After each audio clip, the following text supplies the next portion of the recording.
34 minutes past the hour. It is indeed the Jeff Santos Show that you are tuned into. We are coming to you live from the great Somerville Assembly Row here overlooking the city of Boston. Our next guest, of course, comes to us from the great city of Seattle, WA, where he has been a great journalist and as well as a musician and regular contributor to the Jeff Santos Show every Tuesday, and look forward to doing that in 2019 as well. Our next guest is, of course, the one and only MTC, the MTC Report. Find him on Daily Kos, Capitol Hill News, the Democracy Watch, etc. Mr. Mark Taylor-Canfield joins us. Mark, how are you, sir? Hey, Jeff. I just played a couple of music gigs this last week as part of Seattle's amazing Art Walk series of monthly events. So I'm not sure if the Boston area has that tradition, but here in the Emerald City, yes, that's our official nickname from the Wizard of Oz, and I think we know who the wizards are behind the curtains. That will probably include Bill Gates, Jeff Bezos, and Howard Schultz. By the way, Microsoft giant and Seahawks owner Paul Allen just passed away recently, so one of the wizards has moved on to the great beyond. But Seattle has a tradition of neighborhood art walks every month where artists open up their studios and the galleries and music venues host some great art shows and parties celebrating our unique creative culture in this city. So I performed music on a piano that was painted by artist Cassie Murphy as part of the Pianos in the Parks program sponsored by the city of Seattle, which also sponsored the event where I performed along with the Cascade Community Council, which I'm a former member of. So I've really been enjoying the arts in Seattle, Jeff, and I'm really proud to be a part of it. It's a great city, and what, by the way, Mark, not only are you a Renaissance man, but I think you should run for mayor. I mean, there's nobody better who talks about the city of Seattle that I have heard, including the current mayor and the governor, than you do. And I just say that out of tremendous respect because I know you appreciate the city. You moved there, after all, grown up in other parts of the country, and I think it's great. So. Keep that in the back of your mind, my friend. I want to talk to you about something that you have been posting a lot about, and the anniversaries of the WTO protests and others, in connection to what has happened in Paris over the last few days, last couple of weeks, actually. We had on James Andre from France 24, a great journalist himself, who gave us an update on the Free Speech TV show about what has happened in Paris. And it is not only over a fuel tax, but is over this sort of corporate element of forcing people to do things when under the assumption that it's good to go green. And I just think that this is the wrong way to push a green agenda. Of course, Seattle and Washington State is a very green state. You know, the colors are kind of green-blue that a lot of the sports teams wear. I just think that, you know, the protest movement in Paris shows me a lot of things that we can learn from here in the United States, number one. Number two, I think we can also learn that if, you know, the Democrats get in power, that, you know, some folks, don't see, the forest through the trees. And I worry about that, going forward. Talk to me a little bit about how you view what has happened in Paris and in France over the last couple of weeks, how it relates to Seattle and how it relates to the U.S. Well, I spent some time in France during my formative years, and some of that time was in Paris. And I can tell you, Jeff, that I've always felt like, by the way, I really enjoy France. I think I would just really enjoy living there. Actually, the way that the arts and culture are supported is really great. And I actually had my music presented at an international festival in Seattle, or in Bourges, France, which was partly sponsored by UNESCO. So love the arts and culture there as well. However, I can say this. This is interesting that you're bringing this up on the anniversary of the mass protest against the World Trade Organization that we had in Seattle. We talked about that last week on the program. But my impression of being in France is that the French, and I told my friends in Paris that I felt like the folks in France, the activists there were, and in general, people are much more in tune with their revolutionary heritage, much more so than I think most Americans. And so it's not surprising to see so many people out on the streets. When I was there, There were major austerity measures that were trying to be forced on the people of France. And during my time there, the highways were shut down by the truck drivers who blocked the highways with their trucks. By the way, the transportation and communication was largely nationalized at that point. So when people walked off the job to protest government austerity measures, you couldn't travel because the airports were closed. There were no buses, and the phones didn't work. So they have a very effective way of shutting down the country when they feel like their government has gone too far. And in this case, it started with a series of complex issues. It's not just about the fuel tax, which, by the way, has been dropped by the French president. And he's also offered to raise to increase the minimum wage. Yep. Yeah, but so it's been effective already. But the students have gotten involved, and they are really upset about standardized testing. Does that sound familiar, Jeff? Oh, yeah. Just got through talking with Melissa Tomlinson from Badass Teachers about that issue. The lack of enrollment places that are available right now. And so the students have joined with the Yellow Vest movement, and they've decided that it's best, to work as a coalition. So I'm not surprised. One thing that happened when I was in France was that even though the government did acquiesce and halt some of those austerity measures, for days afterwards, the highways were still blocked. And I kept asking people, well, okay, so the president has bowed to the demands of the protesters and the truckers. Why are they still blocking the highways? And the response I got there was, well, just to show the government who's in control here. So that's a tradition in France. And it's 1,700 arrests over the weekend. But at the same time, Jeff, and you brought this up, 100 people were also arrested on Monday at House Democratic leaders' offices here in the United States. And so there has been, and NBC News did a piece on this, there has been a split on the left and the progressives in the United States about how to deal with the issue of climate change, because some folks are looking at what's happening in France and saying, oh, man, we can't do a carbon tax because we'll have, violence in the streets. Well, the Green New Deal, which is what Alexandria Ocasio-Cortez and other progressives are talking about now in the United States, is not just addressing climate change. It's also addressing things like poverty and unemployment. So if it's possible to bring about this Green New Deal in the tradition of an FDR-style New Deal where there are public works projects and we can get off of the fossil fuel economy, then maybe we won't have to worry about carbon taxes and fuel taxes because people will be employed, they'll be making a decent wage, and there will be plenty of opportunity for people economically. And that's really what we need. We need not just to address climate change, but also to address the mass homelessness and poverty and, problems in education and healthcare in this country. And that just hasn't been done by either the Democrats or the Republicans at this point. So, no doubt. I have to say, once again, it's some of the Democratic socialists that are bringing these issues up and keep hitting hard on these issues. So it may come from that wing of the progressive movement, because I don't see it coming from the corporate Democrats or from the Republicans, especially at this point. Well, I think it's very true, and I think the corporate Democrats here is a very big issue.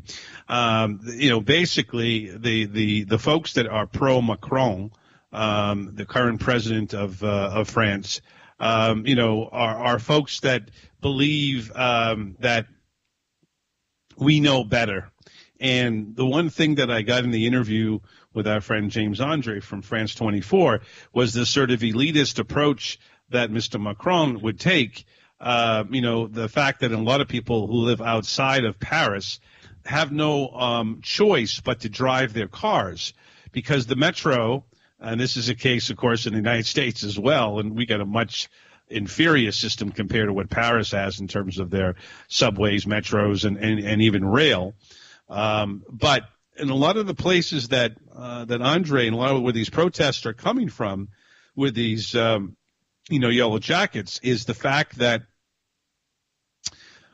these folks don't have any other options. And if they are forced to pay the tax, if they are forced to buy an electric car, they don't have the money to do this. And this is something that I think is very, very important that, I worry about, because as well-meaning as a lot of people are in the environmental community, if they don't understand that economic concerns play a big part of this. If you don't mesh that green jobs movement, the idea of a Green New Deal, then that becomes, in my opinion, a major problem. That's why I think people like Ms. Jayapal, who understand the equity, economic inequality plays a factor here, where some in other parts of government don't look at it that way. Your thoughts? Well, I suppose it's easy to sit in a meeting room somewhere with your environmental activist friends and, decide how other people are going to live their lifestyles and to save the planet. But you got to give people a way to sustain themselves economically along the way. And right. If the jobs program can be combined with a climate change regime of, laws and reforms that can stop what's going on right now, then I think it's bound to be a success, because now you're covering both sides of the issue. And that is something that I think, people forget, and sometimes the Democrats have forgot about, which is that it's also about the working class. What is happening in people's daily lives? It's great to theorize and hypothesize about what's going on in the country and how we can change it, but what's really happening on the streets. And leaders like Pramila Jayapal, I think, are on the street, in the community, talking to people that know what's up. And that's the kind of leadership that we need on this issue. I couldn't agree with you more. One of the other elements of this, I think, is important, is to sort of bring in people from the Midwest. Tim Ryan of Ohio used to be on this program a bit, and we're going to try to see if we can get him back on. Their office hasn't been as receptive as they have been, but he has gone up against Nancy Pelosi. But he said the other night that he voted for Nancy Pelosi and he doesn't consider her an enemy. But we need some new faces, and we need to make sure that people understand the workers of America and their plight. And I think that's something that Hillary Clinton couldn't communicate very well. And I think that whoever the Democratic nominee is has to be able to appeal to white working class, African-American working class, Latino working class people, men as well as women. And I think that's an important proponent here. And I think you're right. The focus of Ms. Jayapal and Bernie and others, Ocasio-Cortez, on the idea of the Green New Deal and the emphasis upon what Roosevelt talked about, to me, is imperative, because you cannot do something and forcing people to pay for something that they can't afford because of the economic inequality in this country. I want to switch a little bit to an issue that has popped up in the mainstream media today, and that is the Time magazine cover goes to Mr. Khashoggi. Of course, the horrific death he suffered at the hands of the leader in Saudi Arabia. And, of course, Mr. Trump and, his inner circle, most of the government, including his own CIA, believe that it was done with Mr. Salman, the head of the government there. Do you sense that this is an understanding of journalists by our friends at Time, or is this just another way to sort of, poke a hole at Mr. Trump? I'm just wondering, where the thinking process was at Time magazine. I mean, I'm not sure if they've ever had a journalist on their cover before, actually, but it's a good thing for journalists and obviously people who have paid the price. Your thoughts there? Well, I can address that, but I would like to also give a shout-out to two of my former colleagues that I worked with at Free Speech Radio News on the Pacifica Network, and that's producer and reporter Katherine Comp is one of them. She recently received an Edward R. Murrow Award for Excellence in Journalism, which is one of the highest honors you can get as a journalist. He was fantastic. That was for her work on a story about a Virginia community theater project. And by the way, one of the best schools of journalism is in Washington State at the Washington State University is the Edward R. Murrow School of Journalism. But also, shout out to Aaron Glantz and also the Associated Press PBS Newshour. They just won recognition from Columbia University for their collaborative piece on modern redlining in the housing loan industry. And according to Columbia University, their report was, quote, painstakingly researched, an expose on redlining that analyzed more than 30 million records and documents to provide a meticulous, multi-platform indictment of today's banking system. So congrats to two excellent journalists who haven't backed down or left the industry as many have. And by the way, both of them are really nice people, Jeff, so kudos to them for continuing the tradition of truthful, honest advocacy journalism, because we need more folks like that in the United States. And so, for sure, in my mind, this is a great thing for journalism in the United States, for Time Magazine, to, one, choose Khashoggi, but also the other journalists and the news organization that it's focusing on, because it is a time, I think, for us to reacquaint ourselves with and renew our relationship with journalism in this country. It's been on the downslide for many years after the corporate media ownership consolidation been going on since Clinton, Bill Clinton actually, but really pushed by the Republicans as well. This idea that only a few corporations are going to own the media, and that, there are certain stories you just can't cover, and you can't get a job if you're too controversial or speak too much on the left side of the issues. Well, I'm hoping that that's changing, because since Trump was selected by the Electoral College, there's been a change. You have major corporate news agencies actually starting to do much more responsible journalism and actually take their jobs seriously. So I think for a while there were a lot of corporate news news agencies that were kind of a little too comfortable and weren't really doing good work. Now I see that turning around. So I think it's a good thing for hopefully journalism it will in the United last. States. Yes. I think when you have journalists, especially Khashoggi, I mean, let's face it, that's a disgusting story. I mean, that is just disgusting, that whole issue of what happened to that journalist. And so no one who believes in human rights and civil rights can stand by quietly while things like that happen. And yes, journalists around the world have been under duress. Many have been imprisoned and killed over the last couple of decades. Reporters Without Borders and the Committee to Protect Journalists have both said that it's increasingly dangerous to be a journalist in a lot of countries around the world, and there is a big push against freedom of the press, including in this country with the rhetoric coming from the White House. So I think Time Magazine is doing a good thing for journalism, and I say my hat's off to them for highlighting something that is really close to my heart and makes me proud, to be a journalist. And, there have been a few instances lately, Jeff, in the last, decade or so, where it's been difficult being an American journalist. It's been difficult in international circles, presenting myself as an American journalist, because sometimes people would just go, who do you work for, In other words, you can't trust what American journalists say. Well, I've always tried to be independent and work with alternative media, so it gives me a little bit more freedom to express my personal opinions. But I know there are a lot of journalists out there who are struggling to survive in a market that is very difficult for them, and I think they all deserve a slap on the back just for being there and trying to do the right thing. And a few of them, like Katherine Comp, few of them, Chris Hedges, Katherine Comp, Aaron Glantz, are doing good journalism, and I'm proud to call myself a journalist when I see work like that.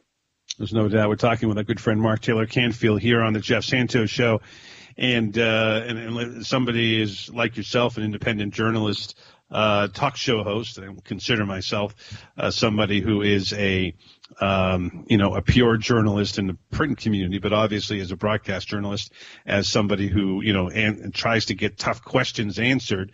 And at the same time, speak truth to power. It's really good that people are being recognized. I want to take you to something that we didn't plan for, Mark, but I know that you will understand this. On Friday night, I had a opportunity to see the movie Bohemian Rhapsody, about the great band Queen and Freddie Mercury. And I was not only moved and incredibly impressed by the history, some of it which I knew, a lot what I didn't know.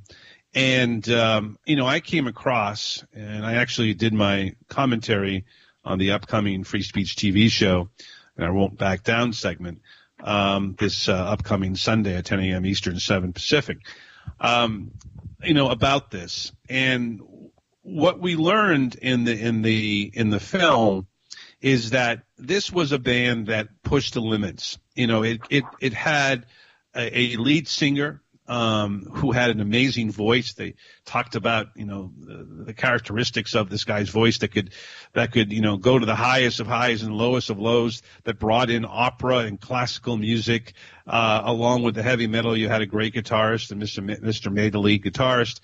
And, a lot of collaboration from the band itself. And of course, dealing with social issues of the day, the issue of AIDS, which of course eventually would kill Freddie Mercury at a very young age. I don't know if you've seen the film or know a lot about, the band, but to me, we need to really appreciate what they did. And I know the band has sort of had because of this film, a lot more people are paying attention to it. But I think what they stood for, how they took, their worlds, coming from the working class area of London. Of course, also the fact that Freddie Mercury was of, I think, Pakistani background, and was a minority in a lot of ways in that, in that he fought that through his youth. And as he said in the person playing Freddie Mercury in the film, talked about this as a group of outsiders, a group of misfits, and how people can come together like that. And music sometimes can do that. So take that for you, because I think you would appreciate it. I just wanted to bring that up in our final minutes here. One of the greatest bands of all time. Hugely influenced on me, especially as a songwriter, because I always have thought of Freddie Mercury, Brian May, John Deacon, Roger Taylor as some of the best songwriters we've ever seen in the history of the music industry. And in my mind, I know people are going to get upset about this, but better than the Beatles. And the reason is because their style was so divergent. They could cover any style of music, from 20s and 30s jazz to straight ahead heavy metal to, folk music. The entire gamut. These guys had no limitations in terms of their ability to understand and write music of many different genres. So, great courage for even trying to be that diverse in a exactly. business that normally creates formulaic bands that all want to sound the same. So incredible. Brian May, I believe, has a PhD in astronomy. Very, very intelligent guy. Also, and these are things that are coming out in the band and also in a book that was written by one of their former producers. He and his father built that guitar. That signature guitar is handmade. It's one of a kind. He and his father invented it, basically. And also, another secret that a lot of people didn't know is that Brian May often uses British coins as picks, which gives him a certain scratchy kind of resonant sound on the electric guitar that you don't hear anywhere else. His sound is so signature. It's like, when you hear Jimmy Page, when you hear Keith Richards, when you hear The Edge, right? When you're listening to Brian May. Nobody else plays like him. And fantastic stuff. One of my favorite bands of all time. Yeah, I knew that we didn't. Folks, sometimes we talk about what we're going to discuss over the show. We didn't do this at all, but I could tell you that I think that pure raw emotion that you see in the film, and obviously if you were old enough to see Queen live, you understand it, and obviously someone like Mark Taylor-Canfield appreciates that first and foremost. Mark, it's so great to have you on the program, and I know you would appreciate the music. So thank you again, sir. Thank you, Jeff, and check out the MTC Report at YouTube and Democracy Watch News' Democracy Cast podcast. And Truth Out, because I'm going to be writing about the Greenpeace ship campaign against the Trans Mountain Pipeline. So keep up the good work, Jeff. Glad to be a part of your show, always. Always, my friend. Thank you. It's always great having you on, and we could do a lot with more Mark Taylor-Canfield for sure. All right, folks, I want to thank my producer, Jason, for producing this broadcast. Thank our guests, Mark Taylor-Canfield, Robert Craig, Melissa Tomlinson. Thank you for listening. We'll be back tomorrow. Herb Boyd, tomorrow at 7:30. We will also be talking to Carl Pope tomorrow, the former executive director of the Sierra Club. Until then, it's my time to say, I gotta go.